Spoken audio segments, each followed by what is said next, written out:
Movie mistakes that actually made the final cut. If you've ever taken the time to sit through the full credits of a movie, you've noticed that it can take thousands of people to finish a film, which makes it that much funnier when a glaring mistake sneaks its way past all of them. Here are some of the weirdest, funniest, and all-around best movie mistakes that made the final cut. Star Wars head bonk. Director George Lucas didn't have the biggest budget to work with when he made the original Star Wars, so he had to work with some shots and situations that were less than ideal. One legendary mistake happens when a bunch of stormtroopers burst into a Death Star control room. One trooper, unable to see well through his helmet, bumps his head on the door. Lucas may not have planned the shoot this way, but when putting together his special edition years later, he didn't take it out. Instead, he added a sound effect to acknowledge the goof. Take over. Elsa's amazing hair. When you're a Disney cartoon, you don't have to obey the laws of physics. Just ask Elsa from Frozen. During her big musical number, she can flawlessly let down her hair, and she can even send her braid soaring straight through her arm without feeling a thing. Gotham City's horrible drivers. Even before Bane took over Gotham in The Dark Knight Rises, the city had plenty of problems with criminals, but not just the superpowered ones. When Catwoman steals Bruce Wayne's car during one of the movie's lighter moments, it's amazing to see that literally no one on the street is obeying the obvious red light at this intersection. Holy traffic ticket, Batman. Captain America's extra arm. Did you know one of Captain America's powers is the ability to instantly sprout a third arm? That's the only possible explanation for this blink and you'll miss it bit from Avengers Age of Ultron, where Cap is trying to save a falling woman while dangling from some wreckage, and miraculously grabs her with the arm that's supposed to be keeping them both from falling hundreds of feet. Having an extra arm is probably what helped him punch all those Nazis in the 40s. Captain Waterproof. Before he showed he could grow an extra arm in Age of Ultron, Captain America revealed another previously unseen superpower. In Captain America: The Winter Soldier, we see Cap diving out of a plane into the ocean so he can stage a sneak attack on a ship. And when he climbs out of the water, he's bone dry, shield and all. He probably learned that trick from the Submariner. Star-Lord might be illiterate. Guardians of the Galaxy tugs at the heartstrings in the scene that sees Peter Quill, aka Star-Lord, reading a farewell letter from his dear old mom. The problem? The words he's hearing in her voiceover don't match what's written on the page. Peter, I know these last few months have been hard for you, but I'm going to a better place, and I will be okay.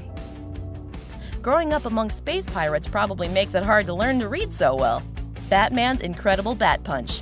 It's easy to forget how much choreography is involved in a movie fight sequence, but there's a lot more to it than just pretending to throw kicks and punches. One wrong move can mean the difference between a scene that looks convincing and one that, well, looks like the rooftop fight from The Dark Knight Rises. There's a lot going on here, including a fateful turn in the relationship between Batman and Catwoman. So, most of us didn't notice that one of Bane's henchmen takes a dive during the fight, falling down without anyone even laying a hand on him. The Amazing Spider-Lamp. The best part of having multiple Spider-Man reboots is getting to see Spidey learning how to use his powers all over again, right? Just kidding. It's the most boring part of the story. But in 2002's Spider-Man, our young hero's training footage comes with a memorable blooper. He breaks a lamp while testing his webbing, but when Aunt May comes knocking at the door moments later, it's back on the shelf like nothing ever happened. One possible explanation? It was bitten by a radioactive lampshade. Another possible explanation? Lazy editors. Harry Potter and the Visible Cameraman. In one scene from Harry Potter and the Chamber of Secrets, a tense battle of wands between Harry and the villainous Draco Malfoy includes an extra bit of magic, in the form of the Muggle cameraman, who can be glimpsed filming after Harry knocks Draco down. Maybe he's there shooting an MTV reality series, 16 and Magic. The Pie Cup. Poor Stifler suffered plenty of disgusting indignities over the course of the American Pie franchise, but this one ranks as not only one of the grossest, but also the most ridiculous when it comes to continuity errors.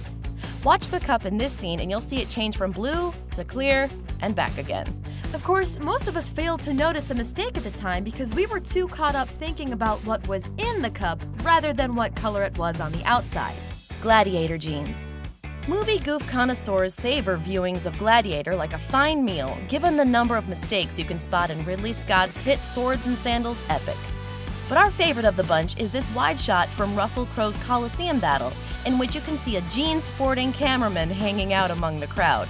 We knew these fights were popular, but not that popular. The Braveheart car. Braveheart, Mel Gibson's historical war drama, might have turned out very differently if the characters in one of its battle scenes happened to notice they were skirmishing in front of an automobile. The moment passes very quickly, but watch this clip closely and you can see a white car parked in the background. Imagine if William Wallace had just been able to drive to London and confront the king. The poor guy could have avoided that whole unpleasant business of being hung, drawn, and quartered. Hamish's rubber axe. Ever wonder how Hollywood action heroes make it through epic battle scenes without actually getting injured? We get a clue during yet another moment from Braveheart in which the noble Hamish, played by Brendan Gleeson, can be seen charging bravely into battle with his axe at the ready. It's a rousingly effective scene, but its impact is undercut just a bit by the fact that Hamish's weapon is clearly flopping around as he runs, exposing it as a harmless rubber prop. T2 rubber knife. It isn't easy to beat people up with dignity while you're naked, but Arnold Schwarzenegger manages to pull it off during a key sequence from Terminator 2: Judgment Day. Of course, this is Hollywood, so he had a little extra help, like facing off against guys who showed up to a cyborg fight with a rubber knife. Maybe he got it from Hamish. Raptor hands. One of the most effective sequences in the original Jurassic Park occurs when the children are trying to outrun velociraptors inside a kitchen. It's a great scene, mixing tension and humor and establishing just how clever these dinos are supposed to be.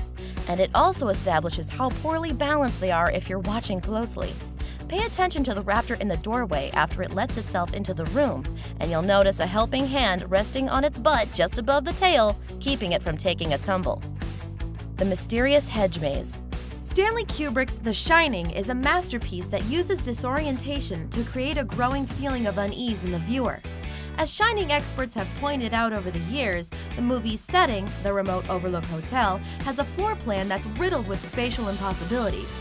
The weirdness doesn't stop at the hotel walls either. The movie's climax makes brilliant use of a creepy hedge maze, which is nowhere to be seen during the sweeping aerial shot of the overlook that opens the movie.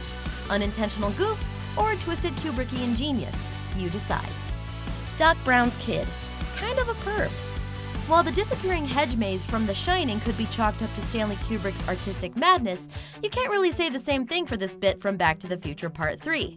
Granted, none of us were around in the 1800s, but if we were somehow able to travel back in time, it seems unlikely that we'd find small children saying hello to strangers by making potentially obscene gestures, as we see Doc Brown's youngest son doing in this unintentionally hilarious scene from the end of the movie. Maybe he was just trying to tell director Robert Zemeckis he had to go to the bathroom, or maybe he had a crush on Jennifer. Either way, if we had a time machine, we'd erase this gross scene from history. The Little Anticipator. One of the greatest goofs in classic cinema occurs during this scene from the vintage Hitchcock thriller North by Northwest. Watch the background during Cary Grant's argument with Eva Marie Saint, specifically when Saint's character pulls a gun on Grant. A child actor who'd evidently gotten a case of nerves after reading the script or suffering through a few too many takes covers his ears well before his character is supposed to be aware of what's going on. Teen Wolf Flasher.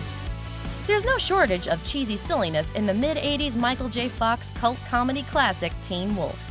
After all, it's about a suburban kid who suddenly realizes he's, a teen werewolf. Not much subtlety in that title. But there's a background extra in the movie's final act who actually is pretty subtle and who may give you a quick laugh if you're watching closely.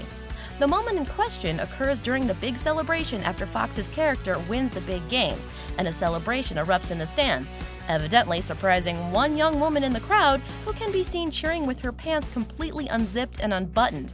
She manages to get them closed up later in the scene. But really, let's take a moment to recognize that a nameless extra managed to become more interesting than the werewolf who just won a high school basketball game. Give that woman an Oscar. The Commando Porsche. There are so many questions in Arnold Schwarzenegger's 1980s action masterpiece Commando. Like, why is this big Austrian's name John Matrix? And how is Alyssa Milano his daughter? And more than anything, what's the deal with his magic yellow Porsche? We're talking, of course, about the part of the movie that sees Matrix chasing down the bad guy Sully, trashing the Porsche in the process. The car seems destined for a few weeks in a body shop, until John gets back behind the wheel, at which point it appears miraculously damage-free. Must be one of those rubber Porsches that Hamish is always driving. That guy's got everything. Thanks for watching. Subscribe to our YouTube channel to see more videos like the one you just saw. And leave us a comment to tell us your favorite movie mistakes that should have made the list.